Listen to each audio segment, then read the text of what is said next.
আপনারা শুনছেন radio quarantine Kolkata. একাকী থেকো না অসময়ে।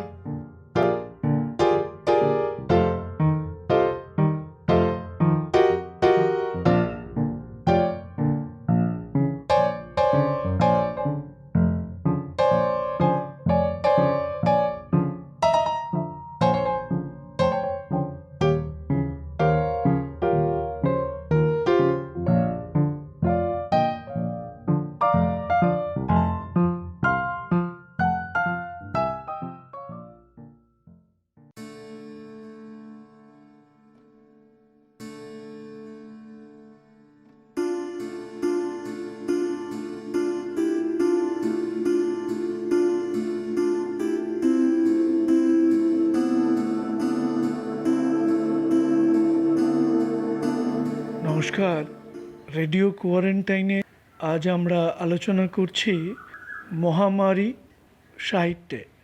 আমার সঙ্গে আলোচনায় আছেন সাংবাদিক ও মানবাধিকার কর্মী নীলাঞ্জন দত্ত।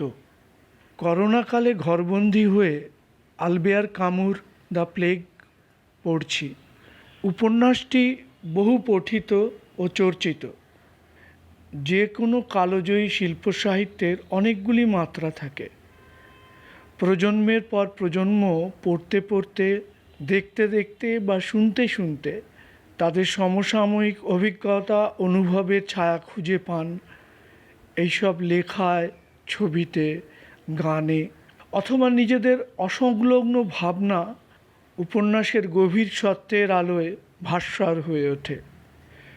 যেমন দ্বিতীয় বিশ্বযুদ্ধের অব্যবহিত পরে প্রকাশিত কামুর এই রূপকধর্মী উপন্যাসটিকে অনেকে হিটলারের পদানত ফ্রান্সের পটভূমিতে পড়েছেন।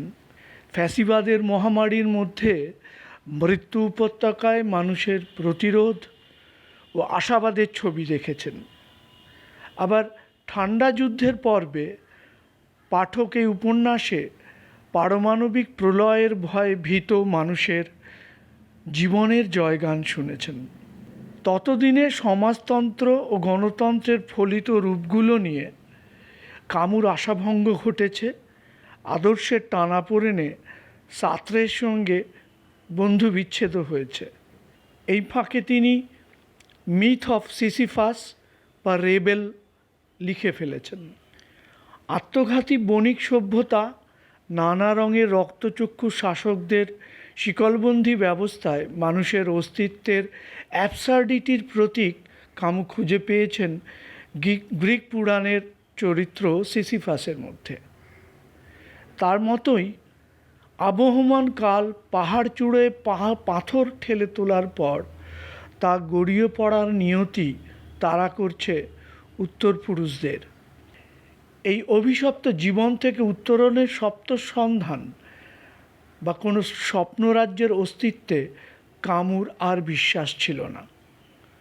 যৌবনেই ঈশ্বরে বিশ্বাস হারিয়েছিলেন, কিন্তু ঈশ্বর হোক বা শয়তান, প্রত্যাদিষ্ট মহাপুরুষ হন বা ক্ষমতাগর্বী শাসক, সকল প্রভুত্বকামীর বিরুদ্ধেই বিদ্রোহী আমাদের বেঁচে থাকার স্পন্দন। স্পার্টাকাসের কাল থেকে মানুষের দ্রোহ চেতনার এই উত্তরাধিকার ছিল তার কলমে। তিনি বুঝেছিলেন আত্মপ্রতারণা ও আত্মমোহ আধুনিক ক্ষোভবন্দী জীবনের নির্মোক। এতে বারবার আমাদের দ্য ফল বা পতন ঘটছে ও ঘটবে। আত্মঘৃণা হোক বা অভ্যেসের একঘেয়েমি, আত্মহননের প্ররোচনা আসবে নানা দিক থেকেই। ক্লান্তি ও অবসাদে আমরা নুয়ে পড়ব, তবু অন্তহীন পথ হাঁটতেই হবে। গন্তব্য নাই বা থাক, সেখানে নাই বা পৌঁছই।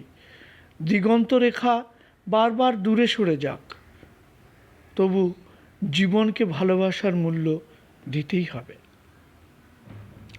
যে কোনো সমালোচকের মতে আসলে দ্য প্লেগ শুধু আশাবাদের কাহিনী নয়, অচেনা অদেখা মৃত্যুদূতেদের সন্ত্রাসের বিরুদ্ধে মানুষের অদমনীয় বিদ্রোহেরও কাহিনী।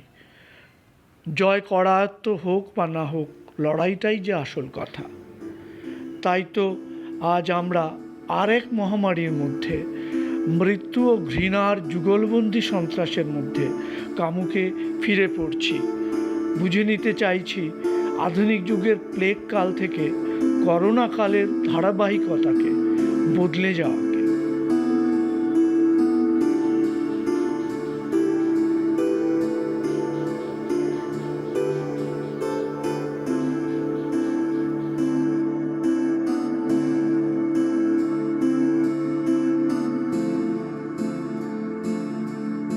কামু ও তার চরিত্রগুলি।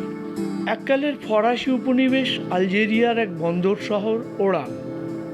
দ্য প্লেগ উপন্যাসের পটভূমি এই শহর। শহরে প্লেগের প্রাদুর্ভাব জনজীবন এবং ব্যক্তি জীবনে তথা মানুষে মানুষের সম্পর্কে মহামারী প্রভাবই হল উপন্যাসের উপজীব্য। কামুর নিজের শৈশব ও যৌবন কেটেছে আলজিয়ার্স শহরের নিম্নবিত্ত ফরাসি পাড়ায়। বিত্ত, কৌলিন্য ও সংস্কৃতিগর্বী মূলভূমির সঙ্গে সে পাড়ার সম্পর্ক বেশিরভাগটাই চামড়ার রং এবং একই ভাষার সূত্রে। উত্তর আফ্রিকার আরব প্রধান আলজেরিয়া বা রাজধানী আলজিয়ার্স কামুর বেশিরভাগ উপন্যাসের পটভূমি। কিন্তু দু এক জায়গায় হালকা আঁচড়ে দু একটি আরব চরিত্র এলেও তার প্রায় গোটা সাহিত্যে আরবরা কথা বলে না। দ্য প্লেগ তার সাক্ষী। আমরা যেমন ঘরের কাছে আরসি নগরে, এখন এনআরসি নগরে বসত করার পড়শিকে দেখলাম না, তেমন তা ঘটেছে কামুর কালেও। অথচ আমরা তো জানি এই কলকাতার মধ্যেই আছে আরেকটা কলকাতা। আসলে অনেকগুলোই আছে।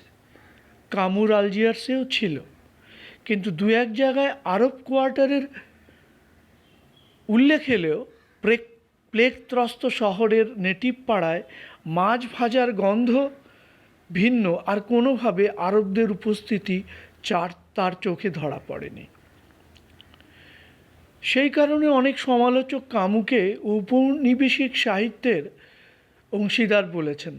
বিশেষ করে নোবেল পুরস্কার নিতে গিয়ে তিনি যখন আলজেরিয়ার সশস্ত্র মুক্তি সংগ্রামকে বিরোধিতা করেন, সন্ত্রাসবাদ এবং নিজের মায়ের সুরক্ষার মধ্যে বেছে নেওয়ার প্রশ্নে মাতৃভূমি ফ্রান্সের পক্ষে দাঁড়ান।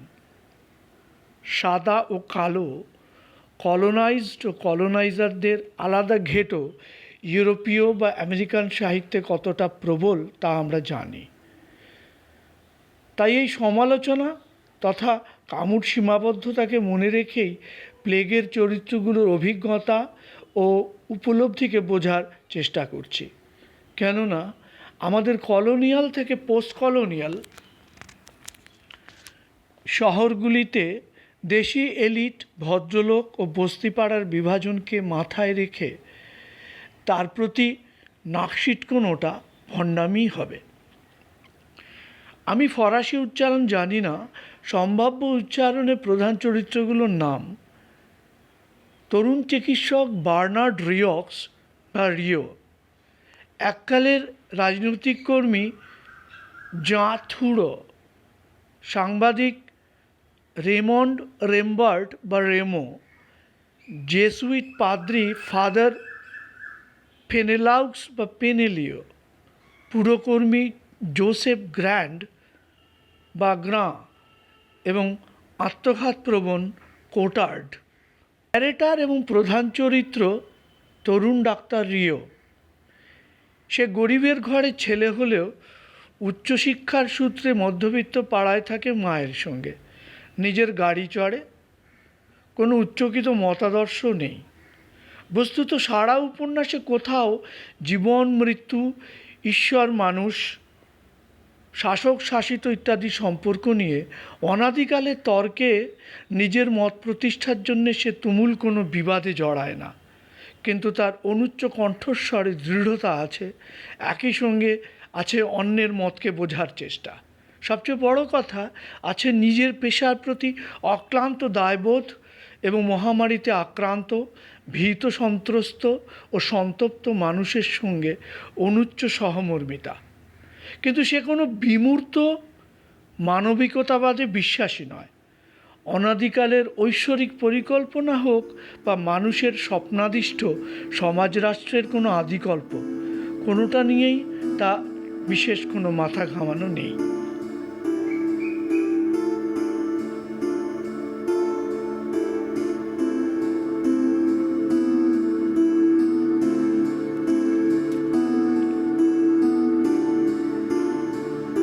মরক্কোর শহরে পুরসভা থেকে প্রদেশের বড় কর্তাদের সঙ্গে সংঘাত বা জোহুজুরি কোনোটাতেই রিও আগ্রহী নয়। বিউবনিক প্লেগে রোগীর ভয়ঙ্কর ও দীর্ঘস্থায়ী মৃত্যু যন্ত্রণার প্রতি প্রতিক্রিয়া চিকিৎসক সুলভ নির্লিপ্ত হলেও রিওর কাছে মানুষগুলো স্রেফ সরকারি বুলেটিনের সংখ্যা নয়। সে রোগীর সাফারিং কমানোর চেষ্টায় খামতি রাখে না। প্যারিস থেকে পাঠানো প্রতিষেধক সিরাম পরীক্ষামূলকভাবে প্রয়োগ করে। পরাক্রান্ত মৃত্যুর স্বেচ্ছাচারের সামনে চিকিৎসক হিসেবে তার পরাজয় অনিবার্য জেনেও সে মাথা নোয়ায় না। উপচে পড়া হাসপাতালে বা কোয়ারেন্টাইন সেন্টারে সারা দিন চরকি কাটার ফলে সংক্রমিত হওয়ার ভয় সত্ত্বেও সে দায়িত্ব থেকে পালায় না। বিচ্ছিন্ন বন্দি শহর থেকে দূরে এক স্যানাটোরিয়ামে নিজের স্ত্রীর মৃত্যুর খবর ও সে পেয়েছে 1 সপ্তাহ পরে। সে সময়ও তার শোকের কোনো তীব্র প্রকাশ ঘটেনি। এমন নয় যে সে তার স্ত্রীকে ভালোবাসেনি, কিন্তু সে হিরো নয়, বীর নয়, মহৎ নয়, শোক তাপরহিত সন্ত সে হতে চায় না। কিন্তু তার স্বভাবের মধ্যে রয়েছে ফল্গুধারার মতো জীবনের প্রতি ভালোবাসা আর পরাজিতের প্রতি মমতা। সেটাই তার চলার পাথেয়। আমাদের চিকিৎসক ও স্বাস্থ্যকর্মী বন্ধুদের মধ্যে আজ কি আমরা একালের রিওদের খুঁজে পাবো না? পাচ্ছি না। অন্যদিকে ওরানে বহিরাগত থুরো প্রথমটায় পর্যবেক্ষকের দূরত্ব থেকে মরকলাগা শহরের পরিচিত অপরিচিতদের প্রতিক্রিয়া নিয়ে তার নোট বইয়ে লিখে যায়। ক্রমশ রিওর সঙ্গে তার বন্ধুত্ব গড়ে ওঠে। প্রকাশ পায় এককালে সে ইউরোপ জুড়ে বিপ্লবী রাজনীতিতে যুক্ত ছিল, কিন্তু রাষ্ট্রীয় জল্লাদদের দোসর পাবলিক প্রসিকিউটরের গৃহত্যাগী এই সন্তান ব্যতিক্রমবিহীনভাবে মৃত্যুদণ্ডের তীব্র বিরোধী।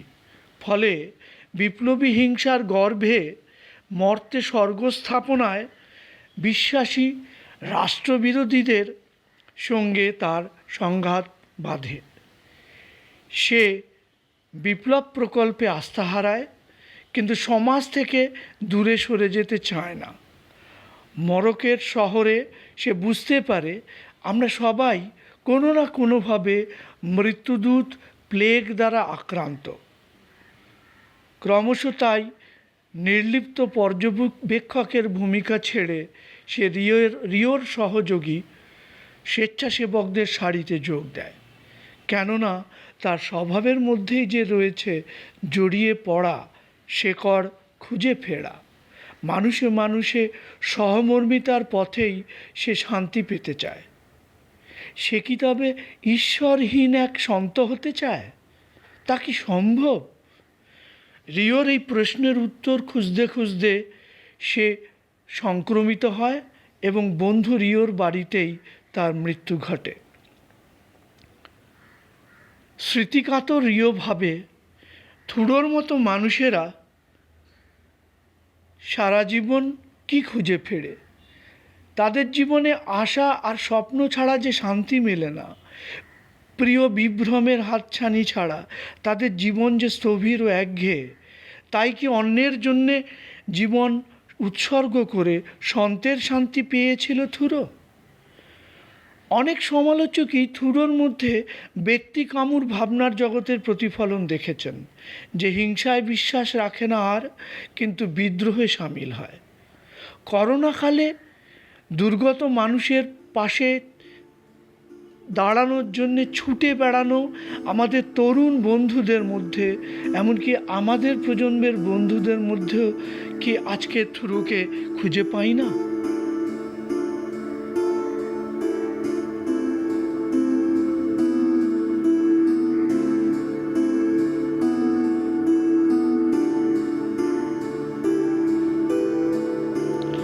আরেক বহিরাগত সাংবাদিক রেমো শহরের আরব পাড়া নিয়ে খবর করতে এসেছে। লকডাউনে আটকে পড়ে নিজের প্রেমিকার কাছে ফেরার জন্য ছটফট করছে। রিওর কাছে সাহায্য না পেয়ে সে রেগে যায়, কিন্তু যোগাযোগ রাখে।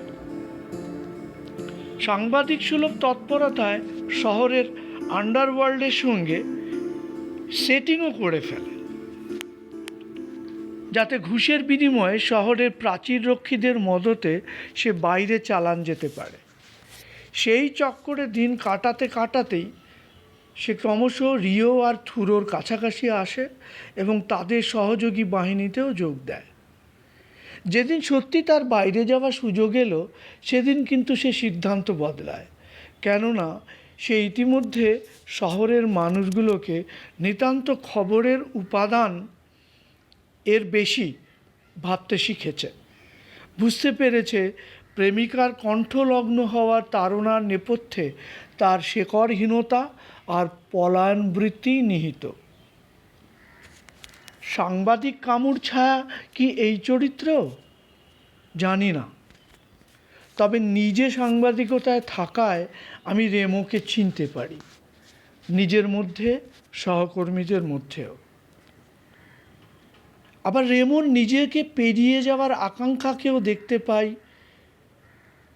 আজ করোনাকালে ঘরমুখো শ্রমিক পরিবারের দুর্দশা দেখে মমতাবোধে কাতর সাংবাদিক বন্ধুদের অনেকের তাদের প্রতি সহমর্মিতার নানা প্রকাশ দেখে। ফাদার পেনেলিও মহামারীকে ঈশ্বর বিস্মৃত মানুষের পুঞ্জীভূত পাপের প্রতি ক্রুদ্ধ সৃষ্টিকর্তার অভিশাপ ও সামূহিক শাস্তি বলে হাজির করেন। বিজ্ঞান এ থেকে মানুষকে মুক্তি দেবে না বলে তার দাবি, কিন্তু রিও ও তার বন্ধুরা তা মানতে রাজি নয়। এক শিশুর ভয়ঙ্কর মৃত্যু যন্ত্রণার সাক্ষী থেকে জেসুইট পাদ্রিটির নিজের বিশ্বাসের জগতেও কিছু আলোড়ন ওঠে। কোন অপরাধে এই শিশুর এমন শাস্তি? এই প্রশ্নের মুখে বিচলিত পেনেলিও শেষ পর্যন্ত নিজেকে এবং বিশ্বাসীদের বোঝান, অপাবৃদ্ধ খ্রিস্টকেও ক্রুশবিদ্ধ হয়ে ভয়ঙ্কর যন্ত্রণা সইতে হয়েছে আমাদের সকলের পাপের বোঝা বয়ে। ওই শিশুর যন্ত্রণাও যিশুর রক্তে ভেজা রুটির মতো বিশ্বাসীদের আধ্যাত্মিক ক্ষুধা মেটাতেই। ঈশ্বরের এমন অভিপ্রায়কে আমরা বুঝি না, অনেক ক্ষেত্রে মেনে নিতেও পারি না বটে, কিন্তু হয় তা মেনে নিতে হবে, নয় বিশ্বাস বর্জন করতে হবে। ঈশ্বরের ক্ষমা সুন্দর ও দয়াময় রূপের উপরে আস্থা রেখে সৃষ্টিকর্তার তুষ্টি সাধনে প্রার্থনায় তিনি জোর দেন। শেষ পর্যন্ত তিনিও কিন্তু প্লেগের শিকারে পরিণত হন।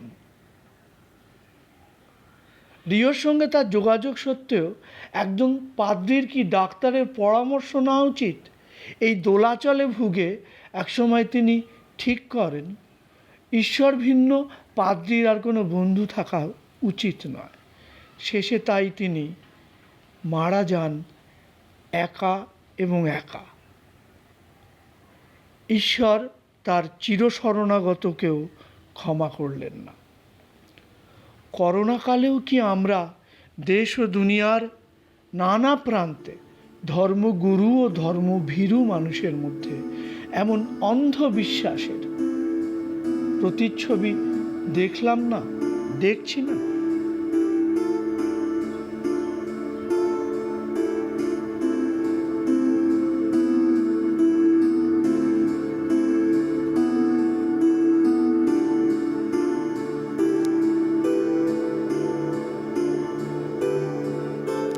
পুরকর্মী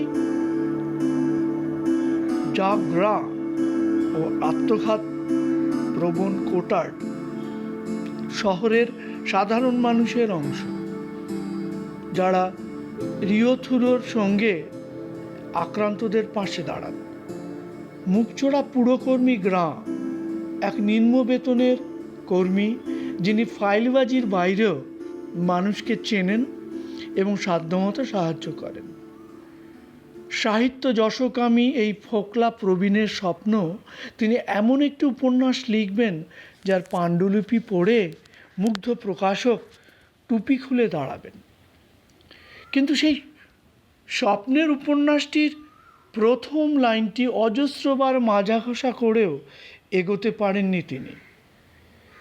রিও আর থুরো তাকে উৎসাহ দিয়ে যায়, কিন্তু প্লেগ জ্বরে কাবু হয়ে হতাশায় 50 পাতার পাণ্ডুলিপি, যা কিনা একই লাইনের রকম ফেরে ভরা,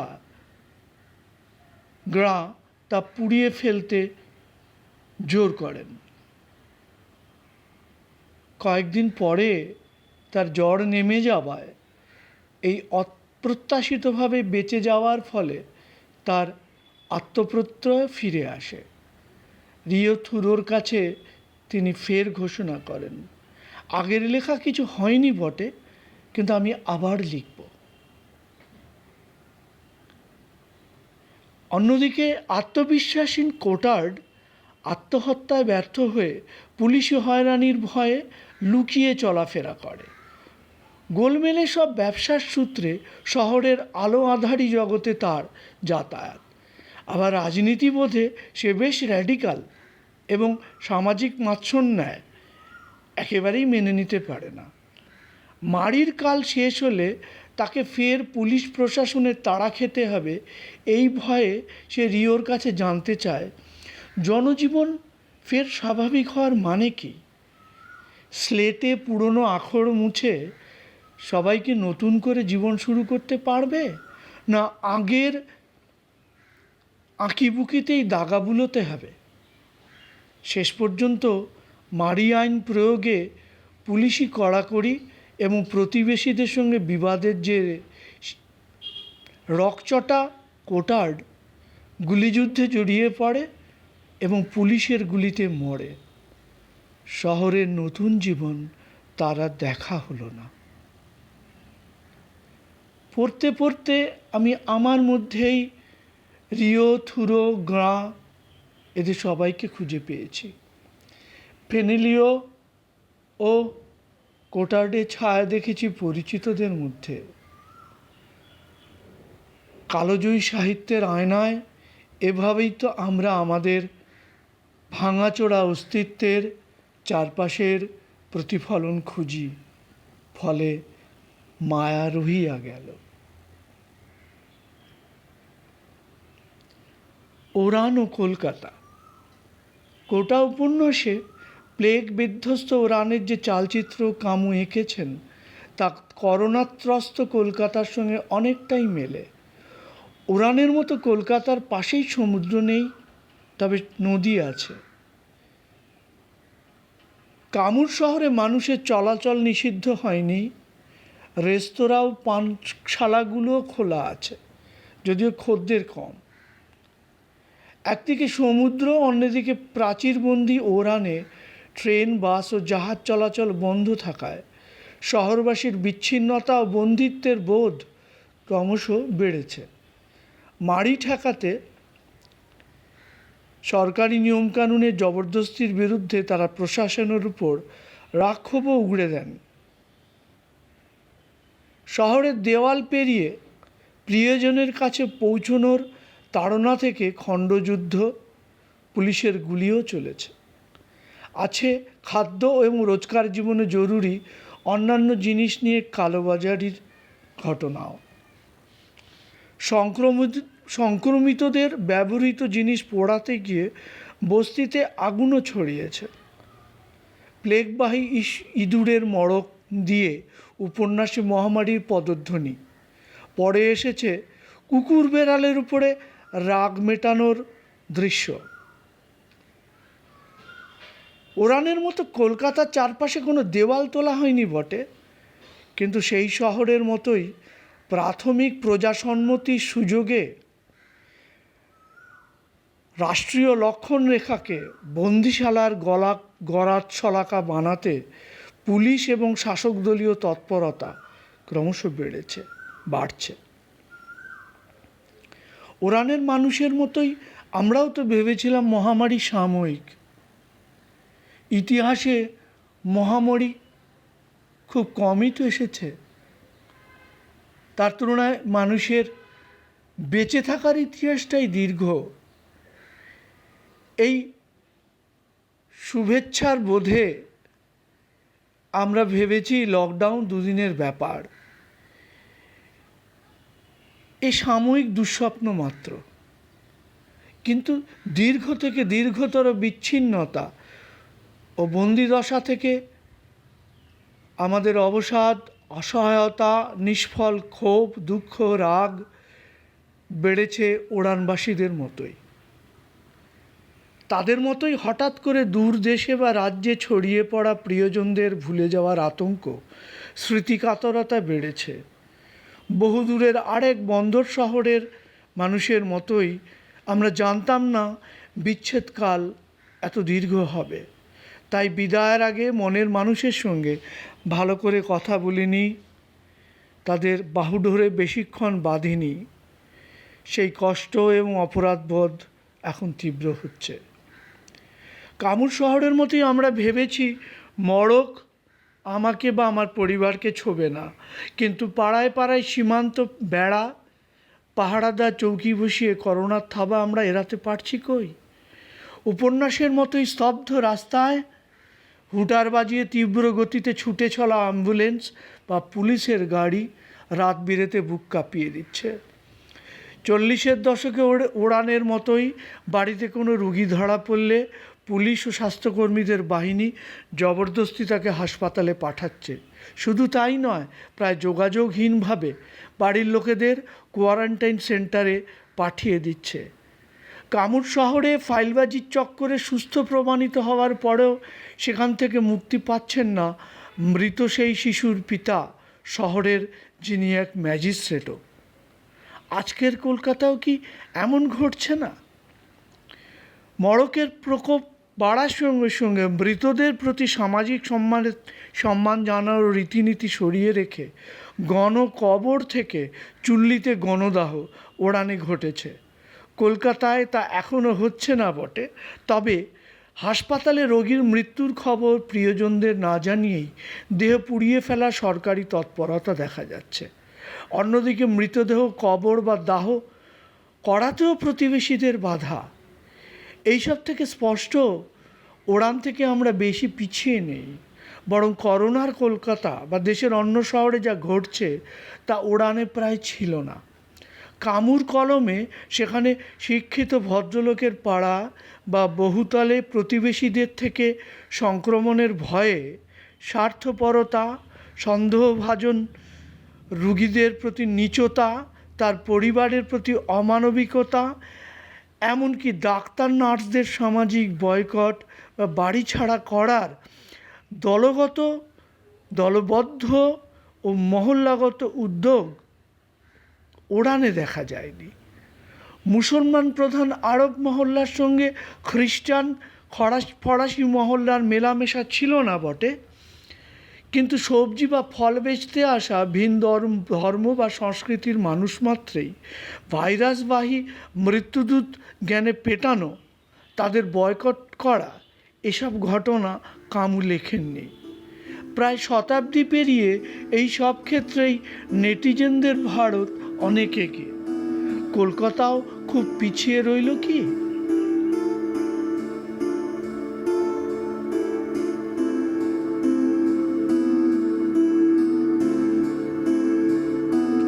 শেষের কথা, উপন্যাসের শেষ পর্বে প্লেগের প্রকোপ ক্রমশ কমছে, ইঁদুরেরা ফিরে আসছে, বেড়াল কুকুররাও। শহরে স্বাভাবিক জীবনছন্দ ফিরে আসার সরকারি ঘোষণায় রাজপথে মানুষের ঢল নেমেছে। মহামারীর বিরুদ্ধে যুদ্ধ জয়ের আনন্দে উৎসবের কোলাহলের মধ্যেই রিওর বকলমে কামুর উপলব্ধি। Nonetheless, he knew that the tale he had to tell could not be one of final victory. It could only the record of what had to be done and what assuredly would have to be done again in the never-ending fight against terror and its relentless onslaught. Despite their personal afflictions by all who, while unable to be the saints but refusing to bow down to pestilences, strive their utmost to be healers. মৃত্যু সন্ত্রাসের বিরুদ্ধে অন্তহীন লড়াইতে যারা সন্তের ভূমিকা নিতে পারল না, আবার মড়কের কাছে আত্মসমর্পণও করল না, নিজেদের জীবনের ক্ষতগুলো পেরিয়ে তারা যেন অন্তত মুমূর্ষুদের প্রতি শুশ্রূষার হাতটুকু বাড়িয়ে দিতে পারে। বিজ্ঞানের বাস্তবতা বলে 40-এর দশকের আগেই মানুষ প্লেগ বীজাণুকে বোতলবন্দি করে ইতিহাসের কালাধারে পাঠাতে পেরেছে। দর্শনের ছাত্র হলেও পেশায় সাংবাদিক কামু তা জানতেন না এমন নয়, কিন্তু তার এই মড়ক কাহিনী যে বিশেষ স্থানকাল পেরিয়ে ইতিহাসের সত্যকেই ছুঁতে চেয়েছে, তাই সেই সত্য শিল্পের সত্য হয়ে কালান্তরে আমাদেরও হুঁশিয়ারি দেয়। The plague bacillus never dies and disappears for good, that it can lie dormant for years and years and years in furniture and linen, that it bides its time in bedrooms, cellars, trunks and bookshelves, and that perhaps the day would come when, for the bane and the enlightening of men, it roused up its rats again and sent them forth to die in a happy city. Plague জীবাণুরা কখনো মরে না, দীর্ঘকাল সে লুকিয়ে থাকে আমাদের ঘরকন্নায়, সমাজ সংসারের আনাচে কানাচে। হঠাৎ একদিন মানুষের জীবনে অভিশাপ হয়ে সে ফিরে আসে, তাদের হুঁশ ফেরাতে ইঁদুরদের পাঠায়, যাতে আমাদের সুখী শহরের অন্ধকারে ফের তারা মরে আর মারে। আমাদের সমকালের দেশ দুনিয়া কি এই অমোঘ সত্যেরই সাক্ষ্য দিচ্ছে না?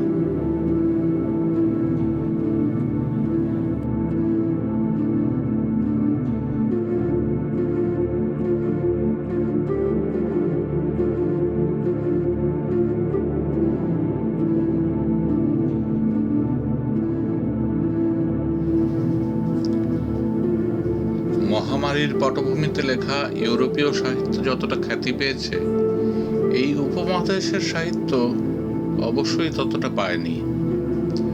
কিন্তু আজ কামুর গল্প শুনতে শুনতে রাজেন্দর সিং বেদির কোয়ারেন্টিন গল্পটার কথা প্রথমেই মনে পড়ছে।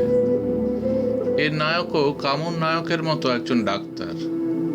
প্লেগের সময় তার যে অভিজ্ঞতা হয় তা নিয়েই এই গল্প। শুরু হচ্ছে এইভাবে: কুয়াশার মতো ছড়িয়ে পড়া প্লেগের ভয় হিমালয়ের পায়ে লুটিয়ে থাকা সমভূমিকে আচ্ছন্ন করে ফেলেছিল। শহরের প্রতিটি শিশু তার নাম শুনে কাঁপত। প্লেগ ভয়ঙ্কর ছিল, তবে কোয়ারেন্টিন ছিল তার থেকেও ভয়ঙ্কর। লোকেরা মহামারীতে যতটা কাবু হয়েছিল তার থেকে বেশি হয়েছিল কোয়ারেন্টিনে। এবং সেই জন্যে নগরপাল যখন তাদের ইঁদুর থেকে সাবধান করার চেষ্টা করছিলেন, তখন শহরের অলিতে গলিতে ইঁদুর নয় প্লেগ নয় লেখা যে বিজ্ঞপ্তি ছাপিয়ে সেঁটে দেওয়া হয়েছিল, তার ওপর লোকেরা লিখে রেখেছিল ইঁদুর নয়, প্লেগ নয়, কোয়ারেন্টিনও নয়। কাহিনী এক অন্য উচ্চতায় ওঠে যখন স্থানীয় ডোম ভাগু একজন রোগীর মৃত্যুর কারণ তার নিজস্ব বোধ থেকে নিজস্ব উচ্চারণে ব্যাখ্যা করে। আপনি জানেন কোন রোগে সে মারা গেল?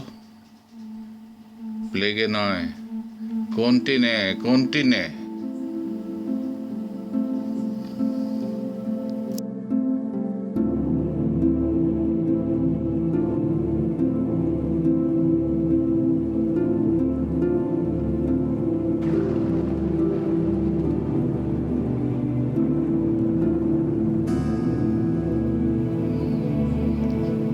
শরদিন্দু বন্দ্যোপাধ্যায়ের প্লেগ গল্পের দম আটকানো শহরের বর্ণনা কামুর প্লেগের থেকে কিছু কম ঝাঁকুনি দেয় না। রাস্তার কোথাও একটা লোক নাই। এ কি? ঘর দ্বার সমস্ত বন্ধ। জোরে পা চালাইয়া বাজারের মধ্যে আসিয়া পড়িলাম। সমস্ত দোকান বন্ধ, তালা লাগানো। মনুষ্যহীন শহরের মতো অমন ভয়াবহ দৃশ্য বোধ হয় আর নাই। বুকের ভিতরটাকে যেন বরফের মতো ঠান্ডা হাত বুলাইয়া গেল। নিঃশ্বাস গলার কাছে আসিয়া এক টুকরা পাথরের মতো আটকাইয়া রহিল। একটা ধুলার ঘূর্ণি হঠাৎ রাস্তার মাঝখানে উঠিয়া ধীরে ধীরে আমার দিকে অগ্রসর হইতে লাগিল। থমকিয়া দাঁড়াইয়া পড়িলাম। মনে হইল যেন এই ঘূর্ণিটাই মৃত শহরের প্রতিমূর্তি।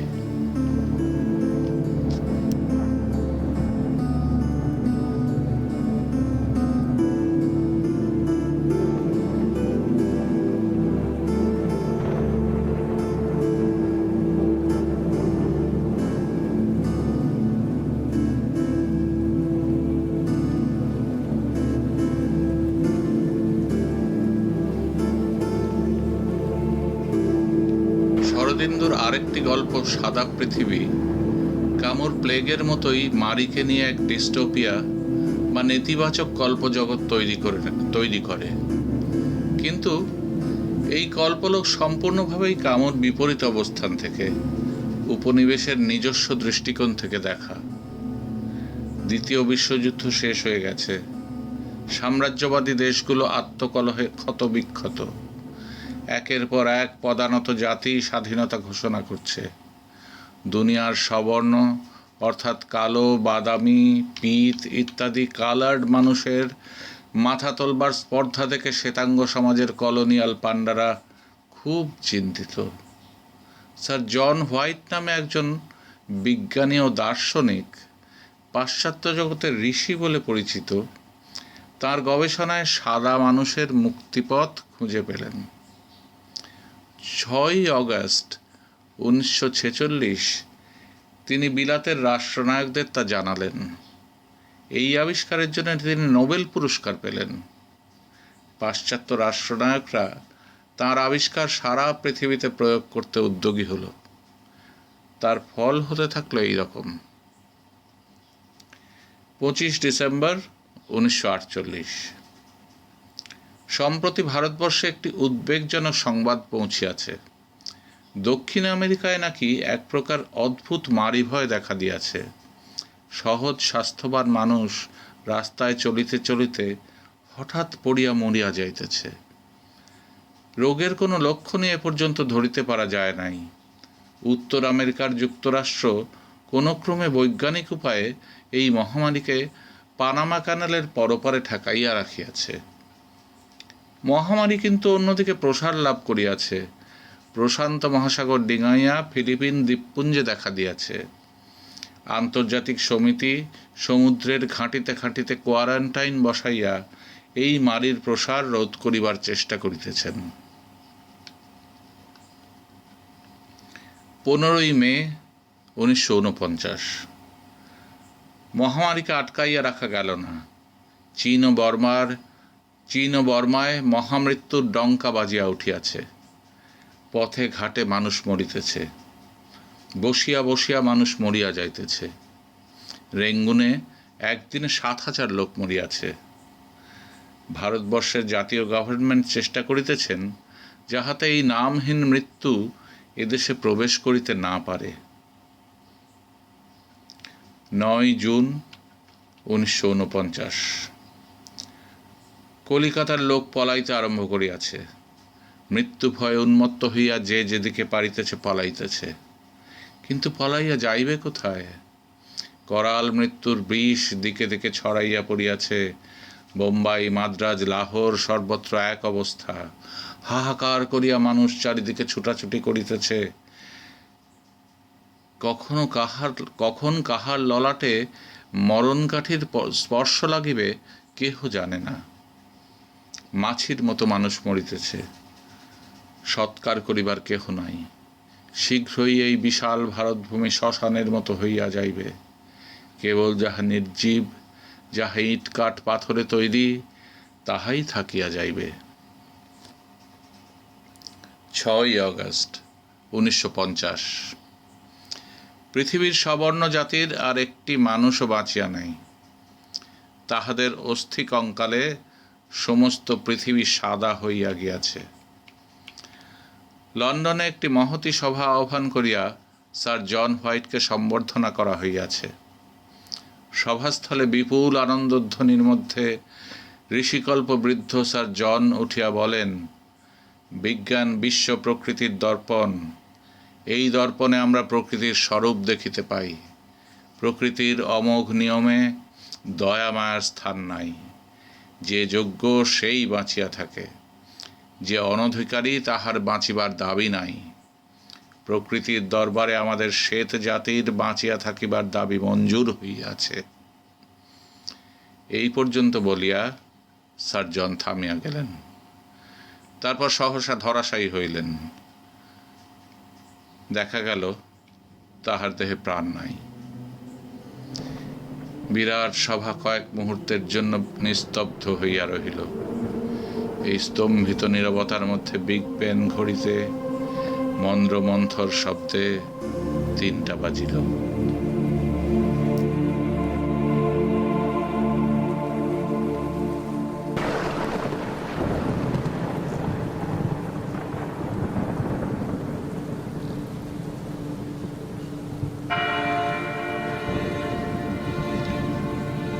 কল্পলোক থেকে এবার ফিরে আসি বাস্তবে। কলকাতার প্লেগের সময় রবীন্দ্রনাথ, নিবেদিতা ও তাঁদের জন কয়েক সঙ্গী রাস্তায় নেমে মোকাবিলা করেছিলেন কেবল মারির নয়, মারির সঙ্গে আরও অনেক কিছুর। ভাঙতে চেয়েছিলেন অনেক অচলায়তন। চতুরঙ্গ উপন্যাস থেকে একটুখানি পড়ব। যে বছর কলিকাতা শহরে প্রথম প্লেগ দেখা দিল, তখন প্লেগের চেয়ে তার রাজতকমা পরা চাপরাশির ভয়ে লোকে ব্যস্ত হইয়াছিল। শচীশের বাপ হরিমোহন ভাবিলেন তাঁর প্রতিবেশী চামারগুলোকে সকলের আগে প্লেগে ধরিবে, সেই সঙ্গে তাঁরও গোষ্ঠীশুদ্ধ সহমরণ নিশ্চিত। ঘর ছাড়িয়া পালাইবার পূর্বে তিনি একবার দাদাকে গিয়া বলিলেন, দাদা, গঙ্গার ধারে বাড়ি পাইয়াছি, যদি। জগমোহন বলিলেন, বিলক্ষণ, এদের ফেলিয়া যায় কি করিয়া? কাদের? ওই যে চামারদের। হরিমোহন মুখ বাঁকাইয়া চলিয়া গেলেন। শচীশকে তাঁর মেসে গিয়া বলিলেন, চল। শচীশ বলিল, আমার কাজ আছে। পাড়ার চামারগুলোর মোর্দা ফরাসির কাজ? আগে হ্যাঁ, যদি দরকার হয় তবে তো।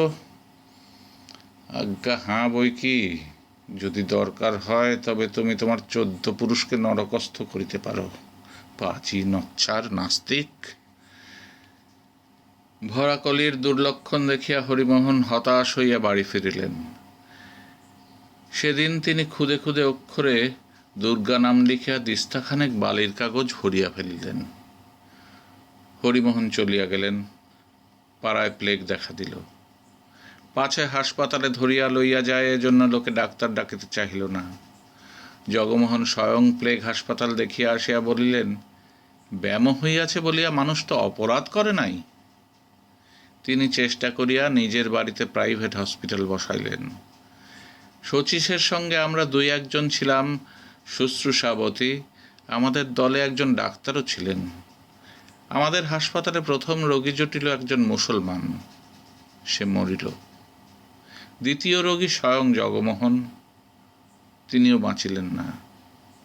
শচীশকে বলিলেন, এতদিন যে ধর্ম মানিয়াছি, আজ তার শেষ বকশিস চুকাইয়া লইলাম, কোনো খেদ রহিল না। শচীশ জীবনে তার জ্যাঠামশাইকে প্রণাম করে নাই। মৃত্যুর পর আজ প্রথম ও শেষবারের মতো তার পায়ের ধুলা লইল। ইহার পর শচীশের সঙ্গে যখন হরিমোহনের দেখা হইল, তিনি বলিলেন, নাস্তিকের মরণ এমনি করিয়াই হয়। শচীশ সগর্বে বলিল, হ্যাঁ। 100 বছর পরে এই করোনার কালে রাজতকমা পাড়া চাপরাশিদের ভয় কমেনি একটু, কিন্তু এরই মধ্যে আমাদের সিদ্ধান্ত নিতে হবে, আমরা হরিমোহনের দিকে থাকব না জগমোহন আর শচীশদের দিকে।